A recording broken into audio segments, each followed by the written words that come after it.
The funeral home was cloaked in silence, broken only by the soft hum of whispers and the occasional muffled sob.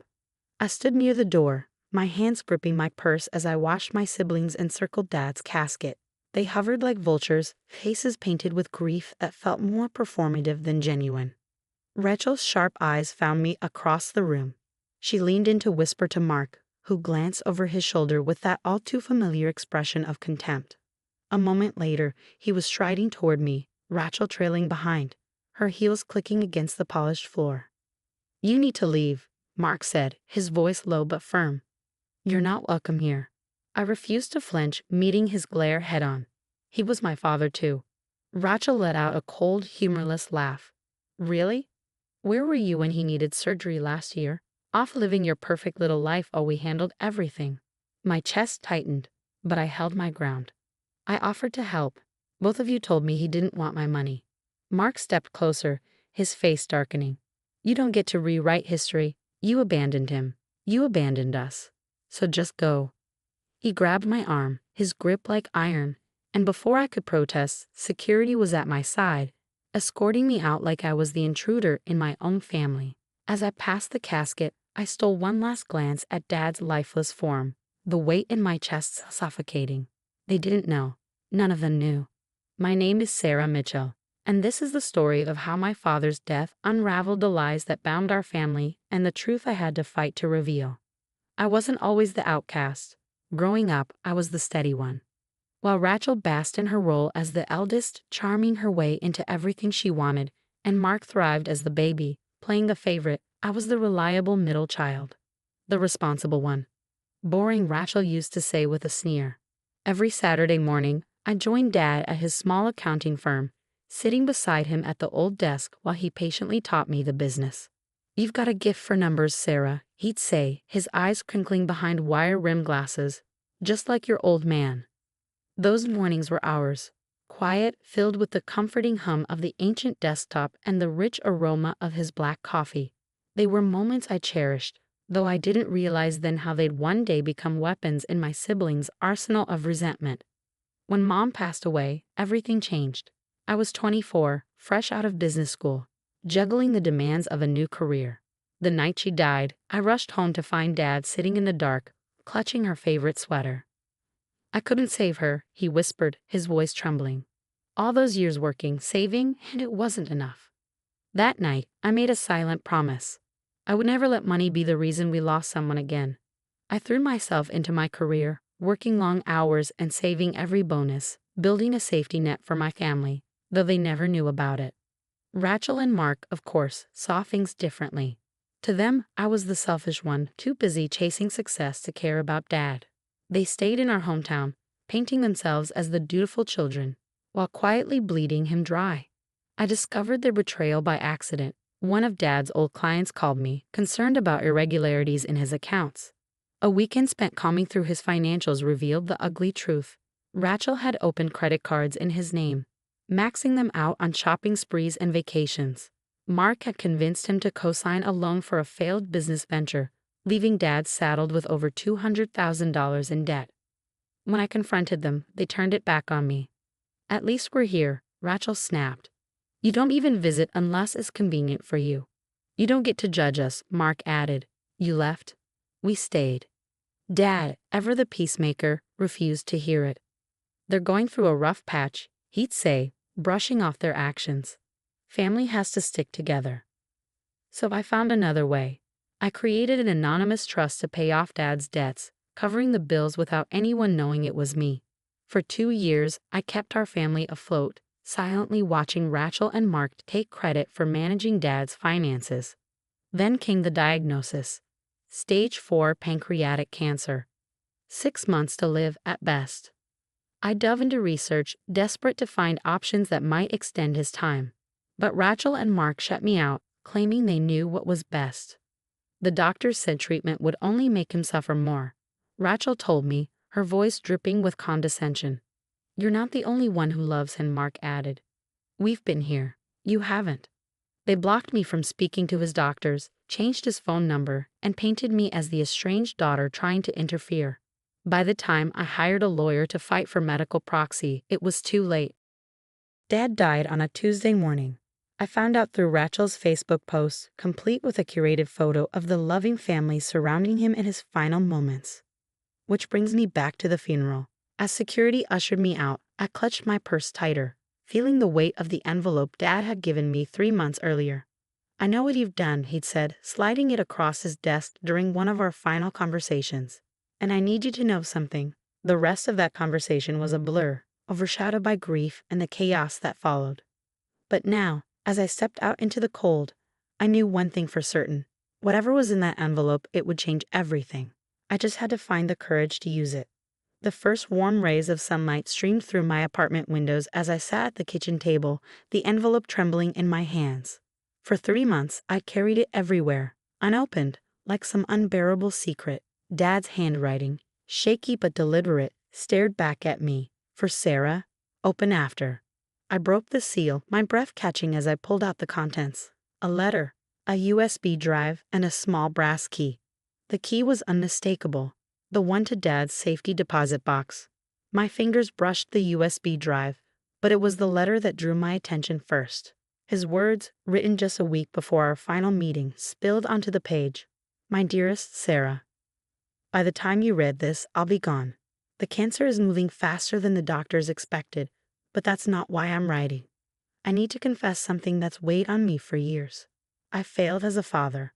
I enabled Rachel and Mark's worst instincts, every manipulative request, every reckless decision, because it was easier than setting boundaries. I told myself it was love, but the truth is I was too afraid of conflict, too ashamed of the time I spent working instead of being present when you were all young. But you were different. I pushed you harder because I knew you could handle it. That wasn't fair to you, and it created a rift I fear can never be repaired. What your siblings don't know, what no one knows except my lawyer, is that I've been keeping records. Every fraudulent credit card, every forged signature, every doctored bank statement. It's all documented on the USB drive enclosed. The key is to my safety deposit box at First National Bank. Inside, you'll find my real will, updated 6 months ago when I discovered what Rachel and Mark had done. Mr. Patterson, my lawyer, holds the original copy. Now I leave the choice to you. You can expose the truth. The will stipulates that Rachel and Mark must repay every dollar they've stolen before receiving any inheritance. Mr. Patterson has instructions to involve the authorities if they refuse. Or you can let it go. Destroy everything and let them believe they've won. I'll understand either way. I need you to know one last thing, Sarah. Those Saturday mornings in the office were never just about teaching you business. They were the highlight of my week. You weren't just my daughter. You were my confidant, my greatest pride. I'm sorry I didn't stand up for you more. I'm sorry I let them push you away. Most of all, I'm sorry I waited until it was too late to do the right thing. Whatever you decide, know that I love you, and I am prouder of you than words can express. Love always, Dad. The letter slipped from my hands, fluttering onto the table like a fragile leaf. The morning sun had risen fully now, casting long, golden streaks across the room. My coffee sat untouched cold, but I couldn't bring myself to care. I reached for the USB drive with trembling fingers, plugging it into my laptop. The screen lit up with folders, meticulously labeled by year and type. Credit cards, loans, bank statements, recordings. My stomach churned as I clicked through the files. There it was, everything. Copies of fraudulent credit card applications, forged signatures, and video clips of Rachel and Mark discussing their schemes in Dad's office. Even emails where they mocked Dad's naivety. The evidence was airtight, damning enough to not only reclaim what they'd stolen but have them charged with fraud and elder abuse. I sat back, staring at the screen. With one call to Mr. Patterson, I could set the wheels of justice in motion. I could make them pay for what they'd done to Dad, to our family. But then memories surfaced, unbidden. Rachel at 16, showing me how to apply mascara before my first date. Mark at 12, sneaking into my bed during thunderstorms, clutching his stuffed dinosaur. There was a time we were siblings, before the resentment, before the lies. My phone buzzed on the table, pulling me back to the present. A text from Rachel. Meeting with the estate lawyer tomorrow at 10. Try to show up this time if you care at all about Dad's wishes. I clenched my jaw, rereading her words, feeling the familiar sting of her condescension. A second buzz followed, this time from Mark. Hope you're happy with yourself. making a scene at Dad's funeral. Real classy. The anger flared, hot and sharp. But beneath it, there was something else. Doubt. What would justice look like? Was it exposing them for the frauds they were, or was it something else entirely? I stood abruptly, grabbing my keys and a small brass one from Dad's envelope.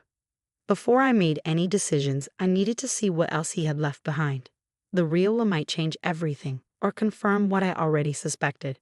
The drive to First National Bank felt surreal, like navigating through a haze. Morning traffic blurred around me, the hum of the city distant and muted.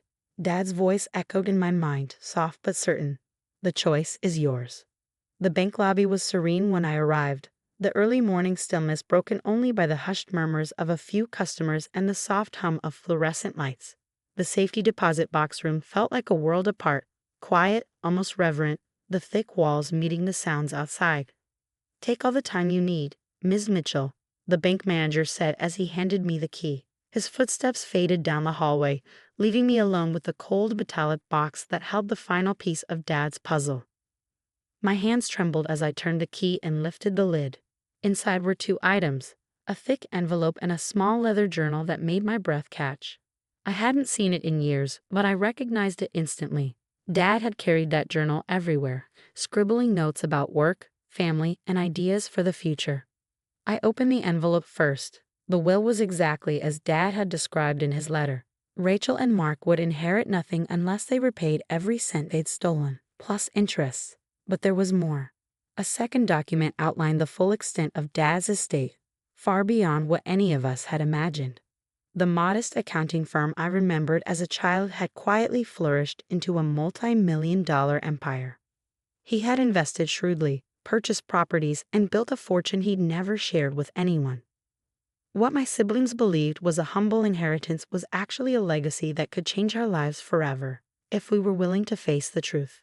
But it was the journal that truly unraveled me. I flipped it open to a random page, the familiar scrawl bringing his voice back to life. Asterisk Sarah came by the office today. She thinks I don't know about the trust she set up, how she'd been quietly paying off Rachel and Mark's debts, my brilliant, compassionate daughter, always cleaning up the messes they make without asking for recognition. Just like her mother. I should stop her.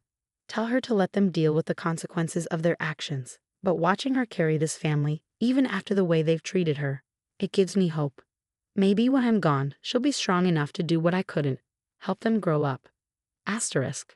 Tears blurred my vision as I turned page after page, each entry revealing the depth of Dad's struggles. His regrets, his love for us, his pride in me. The final entry, dated just days before his death, broke me entirely. I made the hardest decision of my life today, changed my will, documented everything. Sarah will hate having this burden placed on her, but she's the only one strong enough to bear it. Rachel and Mark need to learn. And Sarah needs to know she was never alone. The journal slipped from my hands, landing softly on the table as my phone buzzed. A reminder about tomorrow's meeting with the estate lawyer. For the first time in months, I felt clarity. Dad had trusted me to do what he couldn't, and I finally knew what I had to do.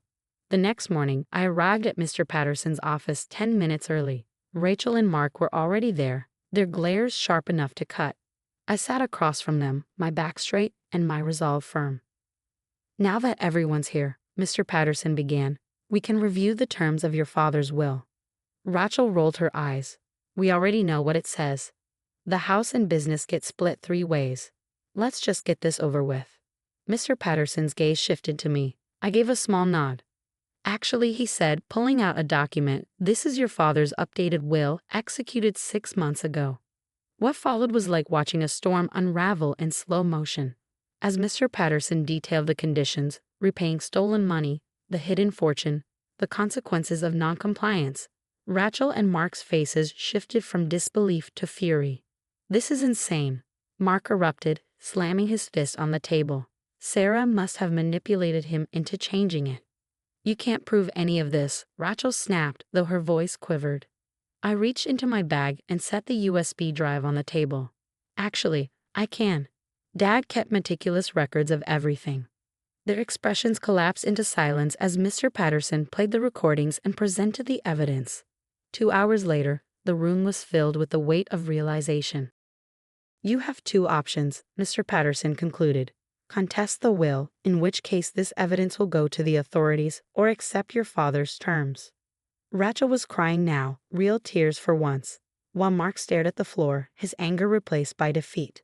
That's when I spoke up. There's a third option. I pulled out a set of documents I'd spent the night drafting. I'm offering to set up a structured repayment plan. You'll both work at the firm, learning the business from the ground up, just like I did. Every dollar you earn will go toward repaying the debt. Once it's cleared, you'll receive your inheritances. This way, you can earn back not just the money, but something more important, Dad's trust. Mark looked up, his voice hoarse.